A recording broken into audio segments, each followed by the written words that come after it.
Salut à tous, bienvenue ici à Station F dans ce AdTech Talk, nouveau rendez-vous qu'on vous propose pour parler de la publicité en ligne et notamment des conséquences de la réglementation européenne sur ce secteur de la publicité, des éditeurs sur Internet. RGPD, ce sera le sujet chaud aujourd'hui, si vous le voulez bien, avec nos invités, on en parle dans un instant. On se posera notamment la question de l'hégémonie des GAFAM, est-ce qu'on n'est pas en train de la renforcer avec RGPD, avec e-privacy qui va vite arriver également. Réaction aussi à cette condamnation par la CNIL de Google, 50 millions d'euros, est-ce une fausse bonne idée? On pose la question tout de suite à nos invités. Bienvenue.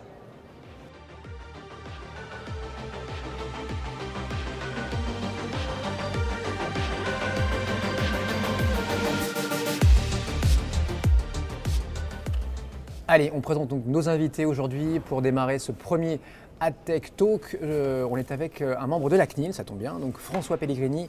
François, bonjour, bienvenue, merci d'être là. Membre de la CNIL, donc professeur d'informatique à l'Université de Bordeaux. Alors, ouais, on peut dire que tu es l'informaticien de la CNIL. Avec nous aussi aujourd'hui Arnaud Crépu, le CEO de Smart. Bienvenue Arnaud. Merci à toi d'être là ici à Station F. Romain Gauthier, à ta droite, fondateur de Didomi. C'est du grec ancien, c'est ça Ça veut dire consentir en grec ancien, effectivement. Consentir, puisque évidemment c'est ton métier avec ta plateforme de consentement, ou CMP, l'acronyme anglo-saxon. Enfin, Ahmad Benjeloun avec nous. Salut Ahmad. Fondateur de AdLive. On va parler aussi avec toi évidemment de RGPD, ta vision de ce règlement général de protection des données. Peut-être profiter d'avoir la CNIL avec nous, François, pour donc revenir sur l'actualité récente. C'est vrai que je disais de l'informaticien de la CNIL, c'est toi puisque évidemment, on ne le sait pas forcément, mais il y en a qu'un, donc c'est François. On est ravis de t'avoir avec nous aujourd'hui. Merci. RGPD, on peut faire un petit bilan là. Une petite année, les 9-10 mois après, c'est quoi? C'est de l'éthique, c'est de la technique, c'est du juridique? C'est de la loi qui encadre les libertés des personnes. Donc il y a une vision éthique et puis il y a un texte juridique qui est applicable à tous. Et à partir de là, il s'agit effectivement pour tous les régulateurs, c'est-à-dire les autorités de protection des données au sein de l'Union européenne, de l'appliquer collectivement. Et ça, c'est la nouveauté du RGPD, c'est effectivement de faire émerger une vision européenne et une pratique européenne homogène, là où il pouvait encore exister préalablement des discordances entre l'interprétation des textes nationaux. Bon, je suis sûr que Ahmad, Romain et Arnaud ont des questions pour toi, donc reste avec nous. Romain, on peut démarrer peut-être aussi avec toi. Donc Didomi, créé il y a 18 mois, donc c'est tout récent, plateforme de gestion de la vie privée. Donc en gros, quand on nous demande le consentement sur tous les sites, quasiment maintenant, tous les sites internet, ça passe entre autres par ta plateforme que tu mets à disposition des Tout à fait, c'est ça. Nous, on a une plateforme logicielle à destination des entreprises qui ont besoin d'outils pour gérer ces nouvelles problématiques. Et donc on a développé une solution de gestion du consentement qui permet de collecter des consentements de personnes sur tout type de dispositif, de les stocker, donc de façon à pouvoir en apporter la preuve, à les tracer et de les distribuer à tous les partenaires qui utilisent la donnée personnelle dans un écosystème comme celui de la tech ou d'autres écosystèmes. Bon, là tu as un boulevard parce qu'évidemment depuis le 25 mai 2018, tout le monde a dû se mettre en conformité. Donc il y a beaucoup de gens, j'imagine, qui sont pris un peu tard, mais voilà. Quoi. Oui, c'est vrai qu'il y a beaucoup de demandes sur ce genre d'outils. Un boulevard, je ne sais pas, parce que ça reste quand même quelque chose d'assez nouveau, donc avec beaucoup de travail de pédagogie, une compréhension encore assez floue pour certains de ce qui doit être fait et aussi des avantages qu'ils peuvent en tirer. Donc on est toujours, je pense, dans une phase de transformation. On n'est pas encore au bout du chemin. Bon. En tout cas, j'imagine que tu es à l'aise avec le RGPD et que pour toi, c'est plutôt salutaire. Évidemment, puisque ton business est en grande partie assis là-dessus. Oui, mais alors, je me suis d'abord intéressé à titre personnel en tant que citoyen et j'ai vu effectivement l'impact que ça aurait sur les entreprises. Ce qui m'a intéressé, c'est justement d'essayer de trouver des solutions parce que sans aide, en fait, pour beaucoup d'entreprises, c'est une mission quasi impossible. Donc voilà, c'était un peu l'idée derrière Didomi au commencement. Arnaud, donc CEO de Smart, je le disais en introduction, tu nous présentes quand même Smart, où est-ce que tu te trouves là dans la chaîne de valeur de la tech et puis ton point de vue dans la foulée sur le RGPD 9 mois après? Smart, c'est un acteur historique de l'adtech française. Smart, ça a été fondé par le groupe Au Féminin. Smart a fait un spin-off du groupe Au Féminin en 2015 et est une adtech indépendante. Smart, c'est une plateforme de monétisation pour les éditeurs indépendants. Nos clients, c'est des sites internet qui ont des gros volumes. Et on est là pour les aider à mettre en relation la demande et l'offre, l'offre et la demande, Notre objectif, c'est de maximiser, aider les publishers à maximiser leurs revenus de la publicité sur Internet. Donc on est directement impliqué évidemment par le RGPD. Voilà, donc Smart, c'est de 200 personnes dans le monde, c'est 15 bureaux dans le monde, hein, c'est 140 millions de chiffre d'affaires dans le monde. C'est une ETI de la tech, on pourrait dire. Tout à fait, voilà. Hein, dans la tech française, il y a Criteo, il y a Tids qui sont très connus, puis il y a Smart. Hein, c'est les trois fleurons de la tech française. Sur notre métier, nous, on fournit des solutions technologiques et une plateforme de monétisation, plateforme de marché. Donc on est le seul avec Google et un autre américain qui s'appelle AppNexus qui s'est fait racheter pas très longtemps par AT&T. On est le seul à fournir des solutions qu'on appelle full stack, c'est-à-dire qui mélangent ad serving et SSP, hein, et donc qui permettent de choisir le meilleur entre les deux, entre les campagnes publicitaires directes, hein, et les campagnes programmatiques ciblées. Voilà. Bon, le GDPR alors Arnaud, bonne ou mauvaise idée? Est-ce que l'Europe s'est tiré une balle dans le pied ou c'est un mal nécessaire? Alors c'est une bonne question. Hein. La question est facile, la réponse est... C'est-à-dire il y a la réponse du citoyen que je suis, il y a la réponse du patron d'entreprise que je suis, et il y a la réponse du défenseur de la démocratie, de l'indépendance des médias, etc. Et donc sans être schizophrène, alors qui est une bonne convergence finalement entre les deux. Alors, le premier constat, hein, qui est fait, c'est que globalement, la relation entre le consommateur et l'annonceur a été abîmée. Oui. Hein, la relation entre l'internaute et l'éditeur de contenu sur Internet a été abîmée. Hein. Il y a eu tout simplement une effervescence de publicité. Il y a quand même 30% aujourd'hui des internautes qui sont équipés d'adblockers. Ça veut bien dire qu'il y a un problème. Chez les jeunes, c'est encore plus fort. Chez les jeunes, oui, tu peux multiplier par 2, je crois. C'est quasiment x2, c'est plus de 50%, on est d'accord. Donc, c'est-à-dire qu'on trop de pubs, trop de mauvaises pubs, mal ciblées, mal présentées. Ouais, c'est du mass marketing, pas très intelligent, etc. Alors, il y a 5-6 ans, le programmatique est arrivé. Le programmatique, c'est la publicité ciblée. L'avantage du programmatique, c'est que ça a permis de réduire le volume de la publicité. Parce que comme on fait de la publicité ciblée, on fait de la publicité plus intelligente, on fait de la publicité plus efficace, et donc on n'a plus besoin de faire du mass marketing. Ouais. D'accord ? Donc ça a eu un avantage, c'est que ça a permis de rationaliser un peu la publicité sur Internet, et donc de réduire le volume, et finalement de rendre cet écosystème un peu plus sain. Ça, c'était il y a 5 ou 6 ans. Après, il y a l'Europe, effectivement, qui s'est posé des questions, et pas seulement, hein, la Californie et d'autres environnements, sur on fait comment pour protéger les internautes qui se retrouvent avec des publicités ciblées. Et parfois, ça peut être assez compromettant. Hein. Moi, je peux très bien avoir une publicité qui s'affiche sur mon écran quand je fais une présentation devant une audience assez large sur les implants capillaires, par exemple. Voilà, ça peut être un peu gênant. C'est des choses, j'en ai jamais fait, hein, et j'en ferai jamais. Mais voilà, c'est des choses qui peuvent être... Jamais dire jamais, pardon. Jamais dire jamais, tout à fait. Voilà, ça peut être un peu gênant, et on peut être poursuivi par un comportement sur Internet, et donc on comprend très très bien ce sujet-là. Ouais. Je pense que l'Europe a fait un texte intelligent, un texte assez épais, beaucoup plus épais par exemple que ce qu'on trouve en Californie, et on pense en tout cas chez Smart que c'est un texte intelligent. Après, le problème de ce texte, si on a, mais je pense que tout le monde en a conscience, c'est est-ce que ça favorise l'émergence du big data et de l'intelligence artificielle en France et en Europe? Je ne pense pas. Est-ce que ça favorise la protection de l'internaute? Le jour où on aura réussi la parfaite implémentation, la parfaite application du RGPD, je pense que oui. Est-ce que ça favorise les médias indépendants qui ont besoin qu'on les renforce, hein, qui sont fragilisés dans leur business model? Est-ce qu'on renforce les éditeurs de contenu, les newspapers sur Internet qui sont indépendants, qui sont essentiels pour la démocratie, la liberté de la presse, etc. Tu vois bien de quoi on parle. La réponse, c'est probablement non. On a plutôt tendance à favoriser les géants américains qui imposent leur façon de faire et qui s'appelle Google, qui s'appelle Facebook, il y en a d'autres. C'est comme une forme de remise à plat, Ahmad. Tu es d'accord avec ça ou pas? RGPD, c'est qu'un début en fait, hein. C'est pas une date butoir le 25 mai 2018. Quoi. En fait, le 25 mai 2018, pour moi, c'était un petit peu similaire à ce qui s'est passé pendant le bug de l'an 2000. Donc on a fait tout un foin et exactement. Le jour J, ça n'a rien passé. Il ne s'est pas passé grand-chose. Et ensuite, d'ailleurs, on l'observe également sur les trends, sur les recherches sur les moteurs de... Enfin, oui, effectivement, des recherches sur les moteurs de recherche.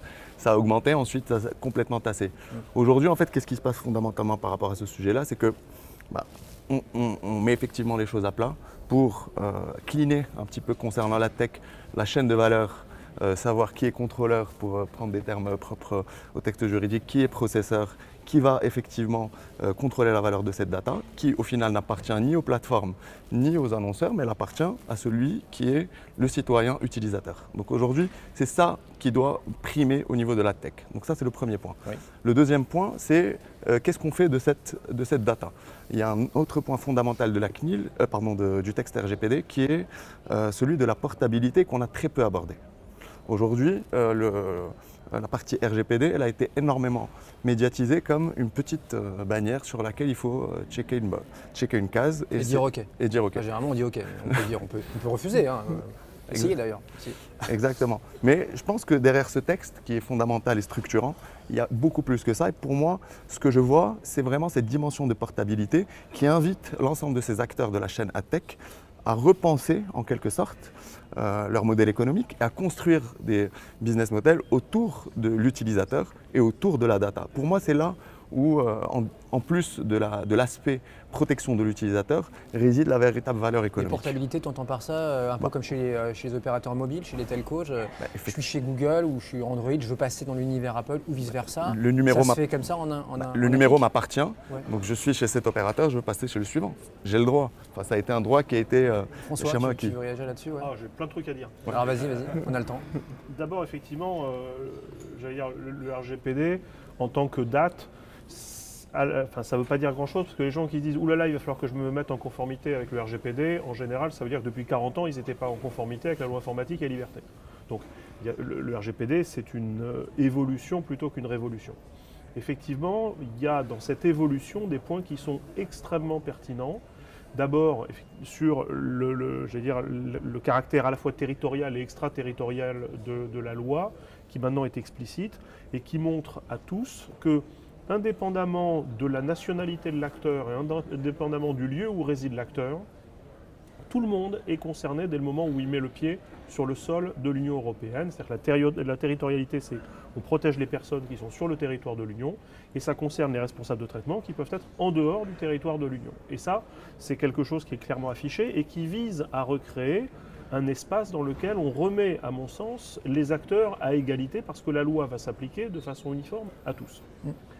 Il y a des droits nouveaux. Alors le droit à la portabilité des données, c'est un droit qui est révolutionnaire au sens où finalement il prolonge dans l'ère du numérique un ancien droit de l'ère du logiciel qui s'appelait le droit à l'interopérabilité, mais où c'était à la personne de désosser le logiciel pour récupérer les données dont elle était la gardienne. Avec le droit à la portabilité, on fait peser une obligation sur l'ensemble des responsables de traitement en disant dès le moment où vous traitez les données qui sont relatives à une personne, vous devez être capable de restituer les données à cette personne et même mieux, puisque la personne n'aura pas nécessairement la capacité de les traiter, vous avez une obligation, si possible, de les rediriger vers d'autres acteurs équivalents ou qui fournissent des services complementaires. Et ça, c'est déjà actif? Il y a déjà des internautes qui l'utilisent? Alors, dans quel type de service? Il faut voir justement, c'est là où je pense que maintenant, le RGPD, c'est un phénomène cathartique, c'est-à-dire qu'on a créé très rapidement une marque mondiale. Et ça, c'est un phénomène très intéressant parce qu'on voit que les citoyens de pays dont émanent certains silos de données disent « mais pourquoi vous protégez mieux les Européens que nous ?» Et donc, exactement comme le droit de l'environnement, c'est un droit qui est appelé à se diffuser. On le voit dans la sphère nord-américaine, tu as cité la Californie, mais dans la sphère asiatique, dans la sphère africaine, partout des gens veulent faire commerce avec l'Union européenne à un niveau de conformité équivalent. Il y a un alignement des législations qui va se mettre en place. Donc c'est une trajectoire très longue, de 30 ans à mon sens, sur la mise en conformité successive, ou plutôt l'alignement successif des différentes zones géographiques sur ces principes que tu qualifiais d'éthique. Le point qui me semble essentiel, c'est qu'il faut profiter de cet effet cathartique du RGPD pour que la profession s'organise. Parce que face à des acteurs états-uniens qui finalement ne sont pas si préparés que ça, on a dit finalement c'est eux qui ont les armées d'avocats, qui vont être prêts, etc. On a vu une décision récente de la CNIL par exemple, dans laquelle finalement en dépit de tous ces efforts, la conformité n'était pas atteinte. Et je pense qu'il y a une fenêtre d'opportunité pour que des acteurs européens et la profession européenne s'organisent, réfléchissent collectivement à des outils technologiques qui permettent en particulier la portabilité dans une vision d'écosystème agile pour que l'intégralité des acteurs puisse avancer en confiance, c'est-à-dire que quand un fichier de données est collecté par quelqu'un, eh bien, le consentement soit parfaitement prouvé comme étant acquis dans des conditions licites. Oui. Quand ce fichier est rétrocédé, parce que le vrai problème de la profession, c'est ça, c'est les fichiers qui se baladent, et puis l'internaute, il dit « je me désabonne de tel truc », mais comme le fichier s'est baladé, il va quand même être récupéré par d'autres personnes, et il se sentira totalement encerclé. Et donc, clairement, il y a l'idée autour de cette traçabilité, de ce cycle de vie de la donnée, que la profession doit pouvoir s'organiser, être un fournisseur de solutions technologiques et que ce ne soit pas nécessairement l'IAB, mais des acteurs réellement européens qui prennent en compte la problématique européenne et qui auront un avantage concurrentiel vis-à-vis de l'extérieur parce qu'effectivement, ils auront des solutions technologiques qui seront complètement durcies. Juste un dernier point, une anecdote par rapport à ça. Je connais une demoiselle de 16 ans, c'était son premier achat sur Internet. Elle a acheté une perruque de fantaisie pour une activité. En permanence maintenant, elle voit des publicités pour des perruques partout. Alors c'est le seul truc qu'elle a acheté, donc elle ne voit que des pubs bleues. Tu fais beaucoup la fête, hein, c'est fantaisie aussi. Et là, elle se sent complètement... C'est son premier pas dans l'ère du commerce numérique. Elle se sent déjà encerclée et agressée. Donc clairement, je pense que pour la profession, c'est très intéressant de pouvoir gérer ça. Un autre point sur lequel, juste rapidement, je suis un peu bavard, c'est que ce qu'on voit aussi, c'est que finalement, quand tu disais la relation est abîmée, oui et non, c'est que finalement, maintenant, on expose le fait qu'on récupère les données des gens alors qu'avant, ils ne le savaient pas. Le problème qu'on a maintenant, c'est qu'on a une asymétrie fondamentale entre la personne qui est seule et tous les sites pour lesquels elle doit à chaque fois s'épuiser à donner un consentement qui soit recueilli de façon valable. Mais si à la fin elle abandonne et qu'elle clique sans voir, finalement le consentement il est vicié. Et je pense que de la part des fournisseurs de solutions technologiques en lien avec les annonceurs, il y a aussi un objectif de resymétrisation de cette relation en fournissant dans le navigateur des personnes un outil de négociation pour que la personne puisse paramétrer l'outil et qu'il y ait une négociation de machine à machine. Parce qu'il y a un intérêt pour les gens d'avoir des publicités qui les concernent, c'est ce que tu évoquais. On peut réduire le volume, cibler et faire en sorte que la personne trouve plus facilement ce dont elle a besoin. Mais la relation de confiance qu'il faut restaurer justement sur ces bases-là, c'est de dire, vous voyez, vous avez le contrôle et on ne vous épuisera pas non plus dans cette relation qui clairement, là aussi, vous agressera. Je pense qu'il y a beaucoup de créativité technologique et en termes d'usage à mettre en œuvre maintenant, à ce point de l'histoire où le RGPD arrive et où il y a une prise de conscience, pour arriver à faire émerger un écosystème qui soit un leader et un leader mondial qui puisse exporter des solutions vers l'ensemble des zones géographiques à mesure que cette culture de la protection va se diffuser. Tu parlais d'extraterritorialité, oui je te ferai réagir dans un instant Arnaud, mais juste sur l'extraterritorialité, Romain, toi donc avec ta plateforme Didomi, donc plateforme on l'a dit, de gestion de la vie privée, donc gestion des consentements qu'on donne régulièrement sur les sites web, est-ce que ça te fait du business aussi additionnel et que tu te retrouves avec des non-européens à proposer ta solution? On a des clients aujourd'hui dans 13 pays, y compris des clients américains, canadiens, en Israël. Donc, et qui veulent se mettre en conformité avec notre règlement. Et qui, c'est pas qu'ils le veulent, c'est qu'ils s'estiment en devoir de le faire. La culture américaine du droit est très différente de la culture européenne, donc les Américains, ils transigent pas trop sur ces questions pour peu qu'ils soient concernés, ils mettent les moyens et ils font les efforts qui sont nécessaires. D'ailleurs, ce qui est intéressant dans le cadre de la tech, c'est que le standard de diffusion des consentements a été initié par des Américains. C'est les seuls qui ont vu le problème arriver, qui ont décidé de faire des efforts, qui ont investi des ressources dedans. Et donc voilà, c'est un peu le standard qui du coup s'est mis à dominer, comme souvent, parce qu'ils ont décidé de prendre le problème à le corps et d'y trouver des solutions. Sur la portabilité, on venait d'en parler, c'est exactement ce qui est en train de se passer. Il y a un standard qui est en train d'émerger autour de... Alors c'est Google, Facebook, Microsoft et Twitter. The Data Transfer Project. Exactement, qui est extrêmement bien pensé, avec des développeurs de très grands talents qui travaillent dessus. Donc c'est une fois de plus, voilà, on est en train de voir que c'est les Américains qui se saisissent souvent de ces sujets les premiers. Pour revenir à l'extraterritorialité, effectivement, ça concerne tout le monde en fait, donc tous ne sont pas forcément au courant.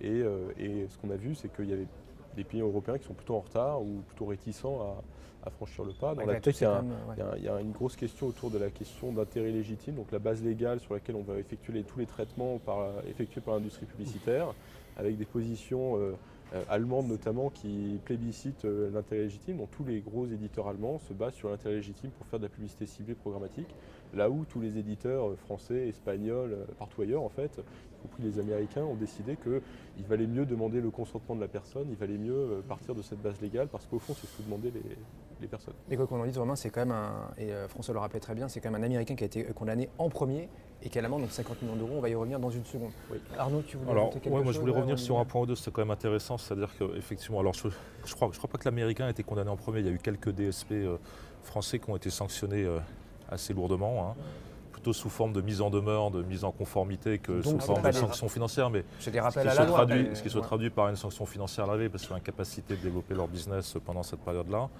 Non, moi je voulais revenir sur. Alors il y a le sujet de l'intérêt légitime versus le consentement qui est un bon sujet, c'est-à-dire qu'on a besoin aujourd'hui d'éclairage. Il y a la directive privacy qui doit arriver en application à un moment ou à un autre. Et quand on voit que les Allemands plaident massivement, les médias allemands sont beaucoup plus puissants parce que plus gros, plus structurés que les médias français, ils plaident très très fortement pour l'intérêt légitime. Aujourd'hui, il y a un flou très très important. Les Français ont plutôt tendance à jouer la sincérité, à jouer la prudence et à se diriger vers le consentement qui est beaucoup plus complexe. Aujourd'hui, quand on a un CMP implémenté, quand on a une CMP, on parlait tout à l'heure de la Wi-Fi, une CMP implémentée, on a aujourd'hui un maximum de 70-75% de consentement en fait. Ça veut dire que même quand on est équipé dans des outils comme celui que tu proposes à tes clients, on n'arrivera pas à avoir 100% de consentement. Plein de raisons techniques. C'est-à-dire que quand on va pour la première fois sur un site, on n'a pas encore accepté ou pas accepté. Et il y a déjà des publicités qui peuvent être affichées. Il y a plein de problèmes de latence et de techniques. Ça veut dire que le sujet important sur lequel je voudrais revenir, ce serait intéressant d'avoir votre position à tous, c'est-à-dire à l'arrivée, quel est l'impact sur les revenus des médias européens? C'est-à-dire qu'il faut se poser cette question-là.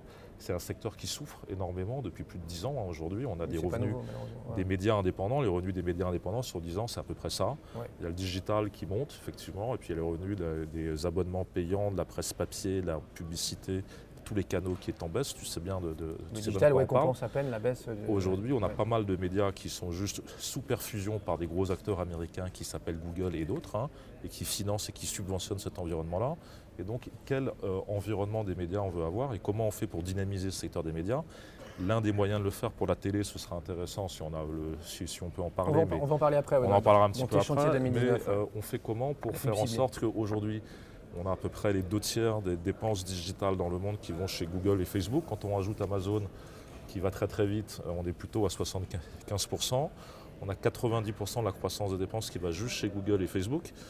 Et très bientôt, on peut considérer qu'on va avoir plus de 100% de la croissance qui va aller chez Google, Facebook et Amazon. C'est-à-dire que les revenus des autres, un jour ou l'autre, va commencer à décroître. C'est ce vers quoi on se dirige aujourd'hui. Le RGPD, ce n'est pas la raison numéro 1, mais le RGPD peut être un accélérateur de cette tendance très forte, là où dans l'environnement, Google, Facebook, qui sont des aspirateurs à data, qui ne sont pas compliant aujourd'hui, mais qui sont quand même des aspirateurs à data. Les aspirateurs à data à toute allure, ils les fusionnent, il y a des synchronisations de cookies entre toutes les plateformes, etc., des machines de guerre.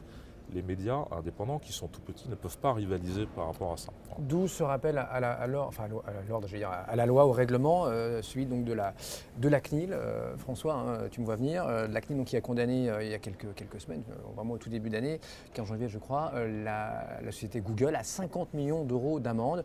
Et donc on passe à notre trading topic et ensemble, si vous voulez bien, on le découvre, cet article-là, cette prise de position de la Quadrature du Net, notamment donc, ce juriste de l'association, Arthur Messot, qui nous dit certes Google est condamné, mais ça ne va pas les empêcher de continuer leur business. Qui veut réagir là-dessus?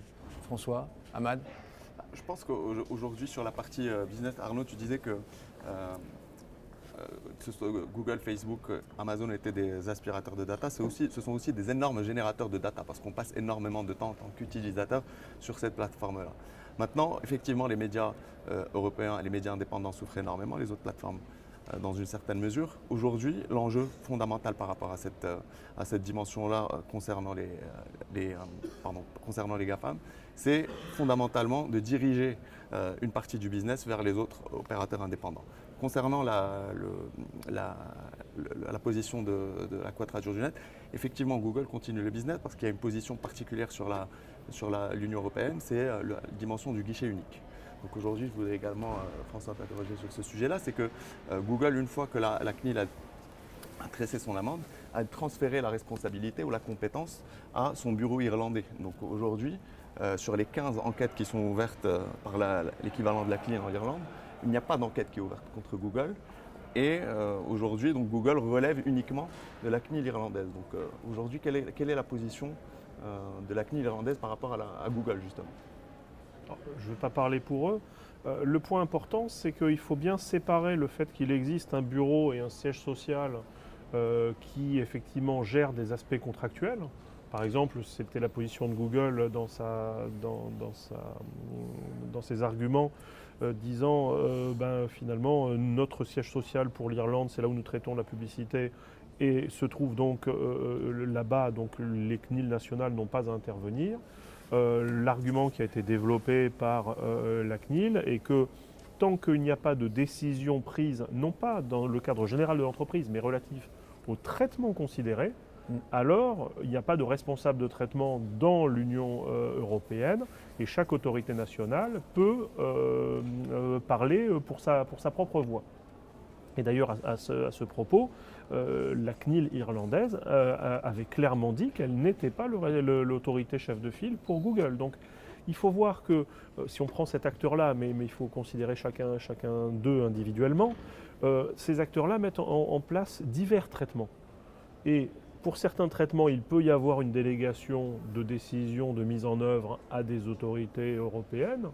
Pour d'autres, il semble difficile que ce soit possible. Donc, je pense qu'échapper de façon collective et massive au CNIL national en trouvant une autorité chef de file qu'on va peut-être tenter de noyer sous les dossiers pour qu'elle rende ses décisions moins vite, ce ne sera pas nécessairement toujours recevable de la part des autorités de protection des données nationales. Vous avez sûrement des questions aussi pour François, Arnaud et Juste Romain. un point pour répondre à une autre question. Les plaintes qui ont été déposées l'ont été avant la date que Google a définie pour le transfert d'un certain nombre de ses activités. Donc tu citais la Quadrature du Net qui s'est plainte du fait que l'intégralité de sa plainte n'avait pas été traitée. Le fait est que des plaintes ont été reçues avant la date de changement et que je pense qu'un certain nombre d'autorités de protection nationale disposent de dossiers qui sont encore ouverts et dont le traitement sera totalement indépendant des affirmations de Google quant à sa décision de changer, de définir une autorité chef de file dans un des pays de l'Union. Donc sur le plan juridique, la situation n'est absolument pas stabilisée. Alors il y a certains acteurs qui effectivement ont déjà pris ces mesures, mais traitement par traitement, on peut quand même imaginer, en particulier justement sur l'agrégation de données, où se passe-t-elle ? Qui est responsable de l'agrégation de données? Vouloir présenter les têtes de groupe aux États-Unis ou ailleurs comme des simples sous-traitants techniques des entités européennes ne me semble pas toujours conforme à la réalité technique. Et là, c'est l'informaticien qui parle. Et cette grosse amende, grosse amende pour la CNIL et pour la France, parce que c'est vrai que Google qui pèse 700-800 milliards à Wall Street, ça reste quand même, non pas anecdotique, mais bon, c'est pas énorme. C'est un message envoyé aux géants américains, aux géants de la tech, ou à toute la ad tech qui est représentée par nos trois jeunes hommes ici. La loi s'applique à tout le monde. C'est-à-dire que si on prend le montant, justement, le montant ne s'applique qu'en France, puisque c'est la CNIL en tant que CNIL française qui a parlé au nom de la défense des plaignants français. Si on essaye de transposer cette amende au niveau de l'Union européenne, on peut avoir des montants qui tout de suite vont s'accumuler. Et d'ailleurs, c'était une des craintes exprimées par certains. Donc, le 50 millions, quand on le prend en imaginant que c'est du one-shot et qu'après le business continuera comme d'habitude, ça peut sembler ridicule, mais je ne pense pas que ce soit la bonne lecture.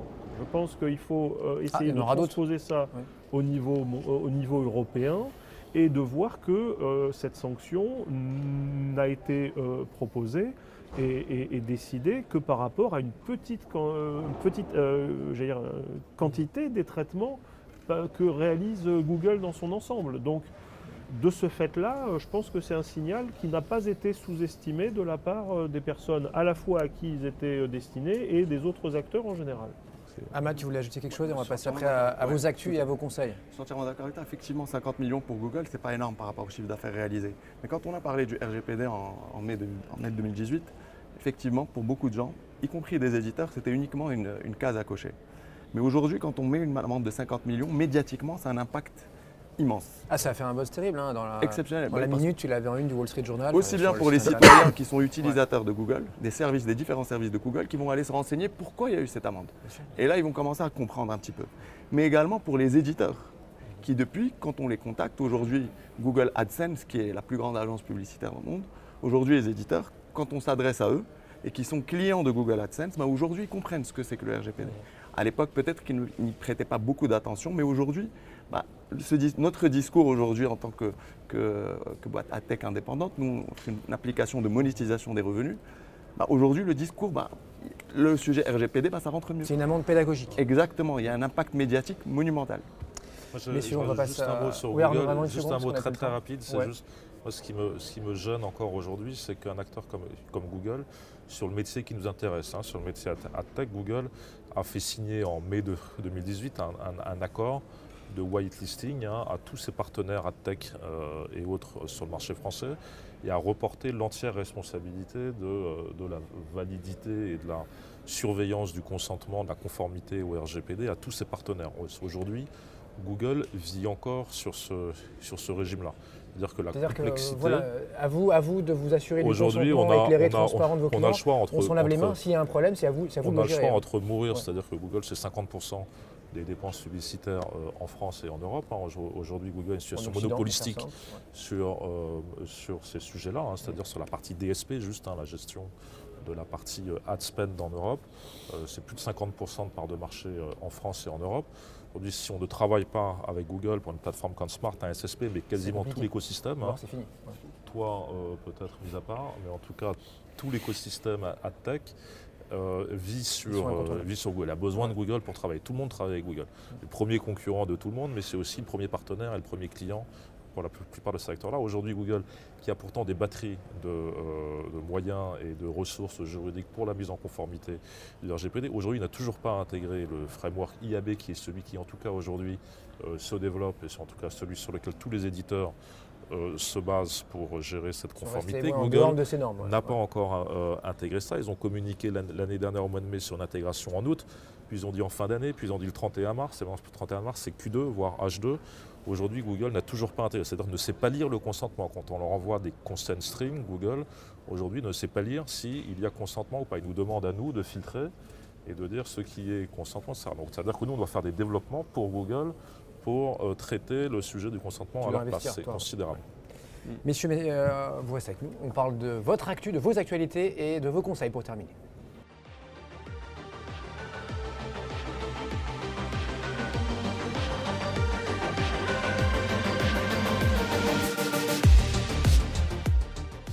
Alors dans vos actualités, il y a notamment toi François, très récemment, la renouvelée en tant que membre de la CNIL. Félicitations. Et c'était une surprise ou pas? Bonne forcément. J'avoue que maintenant, mon comportement, c'est de dire que quand c'est pas sous mon contrôle, je vais pas mettre la rate au courbouillon pour ça. Donc j'attendais avec l'esprit ouvert. J'avais des pistes si j'étais reconduit, j'avais des pistes si j'étais pas reconduit. Je remercie le président du Sénat, Gérard Larcher, de m'avoir reconduit. Et donc, c'est parti pour 5 ans en plus. La gouvernance va évoluer. Une présidente en chasse une autre. Mais du coup, on n'a pas la nouvelle gouvernance. Une présidente n'en chasse pas une autre. Elle reprend les clés du camion qui étaient posées sur le bureau, le plein fait, la machine tourne bien. Et il s'agit justement, à l'aune du RGPD, il y a eu un travail considérable. Les équipes étaient très en tension parce que adapter la CNIL à la mise en œuvre du RGPD a été un travail considérable. Il faut rendre hommage aux équipes de la CNIL qui travaillent de façon remarquable, sans compter les heures, avec un investissement très très émouvant aussi, parce que les gens rejoignent la CNIL parce qu'ils partagent une éthique et parce qu'ils ont envie de se sentir utiles. Sous-staffé ou non? Vous êtes moi, je pense personnellement, mon avis, c'est qu'on est clairement sous-staffé. Maintenant, le message est passé, mais ça fait longtemps qu'il passe. Quand on écoute de toute façon tous les rendus, enseigner, c'est répéter. Donc clairement sous-staffé, il suffit de regarder nos homologues, et d'autant que la CNIL n'a pas qu'un rôle répressif. On est vraiment dans le conseil. Notre but, c'est absolument pas d'être anti-business, au contraire. Quand des innovateurs ont justement des questions par rapport au traitement de données à caractère personnel, nous, au niveau de la CNIL, on est ravis de pouvoir les accueillir. D'abord parce que ça nous fait réfléchir aussi. Ça permet de remettre en cause un certain nombre de doctrines et de dire tiens, finalement, on n'avait pas pensé à ça, c'est génial, on va faire ça. Et puis aussi d'accompagner les gens vers la conformité. Et ça, on aimerait pouvoir toujours le faire. Et clairement, nos missions régaliennes nous prennent une grande partie de nos forces, une trop grande partie de nos forces. si on avait un peu plus de manpower ou des woman power en l'occurrence aussi, eh bien, on pourrait rendre un meilleur service et développer. Je veux dire, on est dans un lieu qui glorifie l'innovation et l'entrepreneuriat, la station F pour ne pas la nommer. Et donc, je pense qu'on rendrait un service socialement beaucoup plus efficace avec un objectif de performance économique et d'avantages compétitifs bien meilleurs si on avait plus de monde. Voilà, j'ai fait mon petit numéro. Ahmad, merci François. Ahmad, donc toi, le premier trimestre 2019, tu sors un bot, Donc, pour en fait, aider les éditeurs. Voilà, c'est la sortie de la V2 de l'application AdLive. Et aujourd'hui, nous, on s'inscrit dans ce trend dont on parlait, c'est vraiment de responsabiliser les éditeurs qui aujourd'hui, longtemps, ont été considérés par l'industrie AdTech comme des impressions ou des requêtes par seconde, des QPS. Pour nous, ce sont des personnes, des éditeurs. Et on met à leur disposition, dans la V2, un bot, une intelligence artificielle qui leur permet de faire les choses suivantes, les assister dans la gestion de leurs opérations publicitaires. Premièrement, c'est de donner des instructions, comme on fait avec n'importe quel bot de messagerie, donner des instructions pour paramétrer les différentes opérations publicitaires. Ouais. Deuxièmement, de gérer des scénarios d'optimisation, donc des conditionnalités. S'il se passe telle chose, alors effectuer tel ajustement sur le niveau des floor price, sur le niveau des paramétrages géographiques, etc.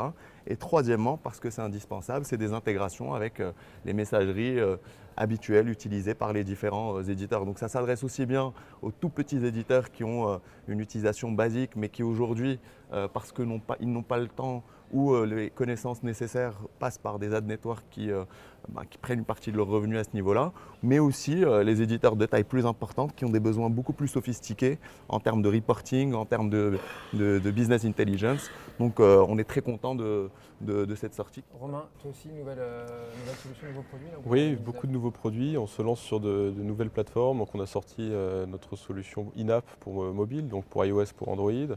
On a sorti une nouvelle version de notre solution d'analytics parce que collecter des consentements c'est bien, mais quand on ne comprend pas ce qui se passe pour un éditeur ou pour n'importe quelle entreprise, c'est quand même compliqué de savoir l'impact sur le business. Donc nous on fournit des analytics assez riches sur ce que font les gens quand on leur pose des questions en matière de consentement. Dernier point, on essaye de, au-delà de la question AdTech, donc les questions qui préoccupent les éditeurs, la publicité en ligne, d'étendre nos solutions de gestion du consentement sur d'autres sujets qui sont peut-être moins matures quant aux questions de traçabilité par exemple qui ont été évoquées.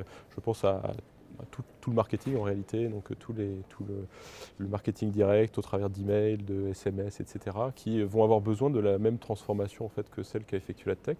Donc on regarde ces sujets. Et dernier point, expansion géographique, on va commencer à être plus présent de l'autre côté de l'Atlantique. Donc il y a des choses intéressantes qui se passent sur les sujets privacy aux États-Unis. Tu aurais un bureau là-bas, clairement on va essayer, on va voir si... Tu veux y aller toi-même, parce que souvent on dit que le CIO doit y aller, en fait, plus simple pour développer le business. J'ai de la chance, j'ai un des associés qui est déjà présent là-bas, donc on a déjà un pied sur le sol américain. Parfait. Et puis Arnaud, pour compléter, alors tu voulais en dire un mot, mais tout à l'heure je t'ai bloqué là sur la télé avancée, on appelle ça peut-être ? Ouais, on appelle ça la télé avancée. En fait, c'est tout simplement l'usage de la data et donc de la publicité ciblée dans le monde de la télévision. On parlait de business, le moyen de redynamiser ce secteur-là, c'est d'autoriser l'utilisation de cette data. Les lois aujourd'hui qui régissent l'environnement des broadcasters datent des années 60, je crois. C'est très ancien, donc c'est pas du tout digitalisé. Aujourd'hui, pour dynamiser un BFM TV, pour dynamiser TF1, pour dynamiser M6, Altis ou d'autres, on a besoin de faire de la publicité ciblée. Donc pour Smart, c'est un virage important. Ça, on sait faire technologiquement, ouais, c'est assez complexe. C'est l'environnement réglementaire qui doit évoluer cette année. On a a priori un texte de loi qui est sur la table du ministère de l'Éducation, etc., et qui doit sortir en H2, quelque chose comme ça. Je ne sais pas si François, tu as quelques informations, qui doit libéraliser cet environnement-là. Et donc aujourd'hui, tous les gros... C'est des gros qui bossent là-dessus. Ouais. Alors le gros point, c'est qu'aujourd'hui, tous les gens, les broadcasters, les telcos qui ont l'accès à la data via la box, ont le choix entre louer une solution à des gros. Les gros, ils s'appellent Google. Il y a Amazon qui investit très fortement sur le sujet. Il s'appelle Comcast, qui a racheté FreeWheel il y a quelques années, donc qui est leader sur ce métier-là. On a vu qu'un AT&T vient de racheter AppNexus, va investir très fortement et dans 18 à 24 mois, ils vont, s'ils ne sont pas trop mauvais, probablement sortir quelque chose. Comme Smart. Et Smart a vocation à être l'unique indépendant, en tout cas le premier indépendant, le seul indépendant dont les intérêts sont totalement alignés avec ces gens-là et dans lesquels il n'y aura pas de conflit d'intérêts majeur. Quand je m'appelle TF1 quand je m'appelle Orange ou quand je m'appelle Altice, BFM TV. Louer ce genre de solution à Google, Amazon ou AT&T ou Comcast, c'est un risque majeur sur le long terme, tout simplement parce que les algorithmes qui dirigent les campagnes publicitaires vers une chaîne de télé ou une autre, c'est quand même un peu une black box pour tout le monde, on ne sait pas comment ça fonctionne. Et il va y avoir très certainement une direction privilégiée vers leurs inventaires, leurs propres inventaires. Bon, et Smart, c'est français. Voilà, et donc Smart a vocation, on va Merci sortir Arnaud. quelque chose à la fin de l'année, on a vocation à être l'unique indépendant pour protéger les intérêts des broadcasters et des telcos sur le long terme. On regardera, promis. Voilà. On passe à vos conseils, messieurs, pour terminer.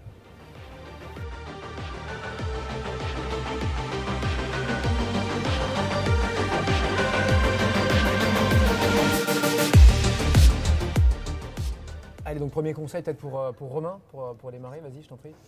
Conseil aux éditeurs.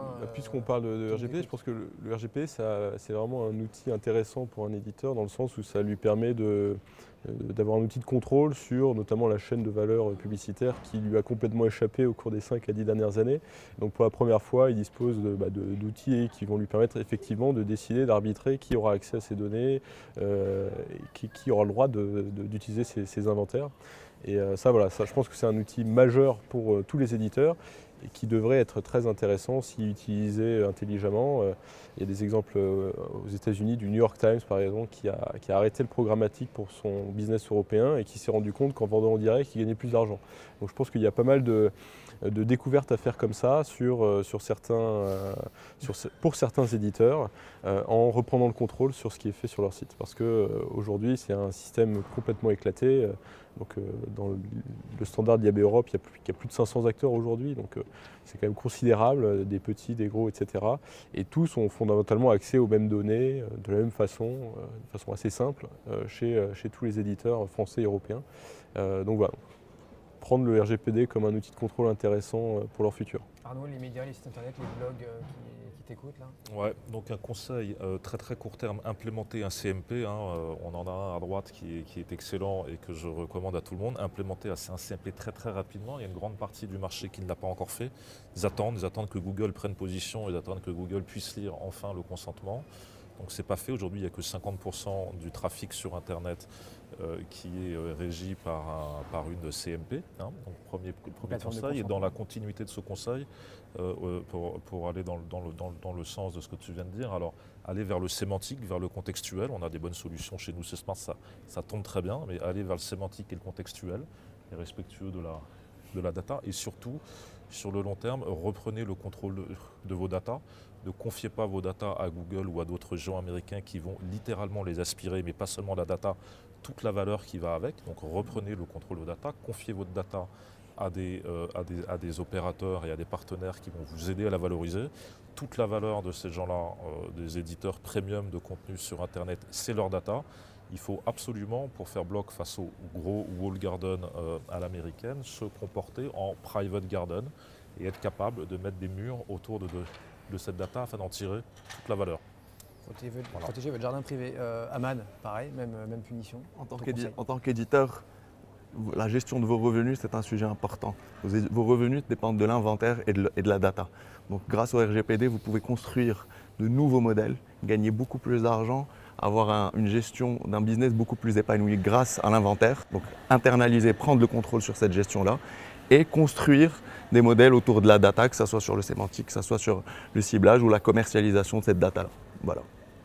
Merci à toi. Et François, donc le mot de la fin, la CNIL, le dernier mot. Le premier mot, c'est respecter la loi, bien sûr, mais parce qu'effectivement, les gens peuvent penser au coût de la mise en conformité, mais le coût de la non-conformité devient de plus en plus évident. Et que depuis l'amende de Google, nul n'est censé ignorer la loi. Mais ça fait 40 ans que nul n'est censé ignorer la loi. Mais il y a tellement de lois que parfois on passe à côté. J'y tiens, mais dans ce marché-là, clairement, c'est la loi informatique et liberté. Non, je crois que ce qui est intéressant, et ça a été bien montré dans cette table ronde, c'est qu'il y a de la créativité, il y a des solutions techno. Enfin, je veux dire, en France, on n'est pas plus con qu'ailleurs et on peut par fierté nationale, je dirais même qu'on l'est plutôt moins. Donc je crois que c'est très important de reprendre le contrôle. Parce qu'effectivement, quand un acteur est en position, un éditeur ou quelqu'un qui fait tourner son site est en situation de dire « oh, je ne sais pas faire, bon, bah, je vais sous-traiter à quelqu'un », il perd le contrôle sur sa valeur et après, finalement, c'est son existence même qui dépend de décisions prises ailleurs. Et donc, c'est un danger stratégique majeur pour lui. Je crois que ce qui est important, à l'occasion de ce moment cathartique qu'est le RGPD, c'est de pouvoir ouvrir des discussions et justement proposer des solutions qui soient à la fois respectueuses des personnes, ça c'est l'objectif de la loi, mais derrière ça, et je pense que le discours a été partagé, respectueux de toute la chaîne d'acteurs qui va collaborer pour fournir un service de meilleure qualité et faire en sorte que l'écosystème soit dynamique et résilient. Merci à tous les quatre d'avoir été avec nous pour ce tout premier AdTech Talk tourné depuis la station F. On vous dit donc à très bientôt.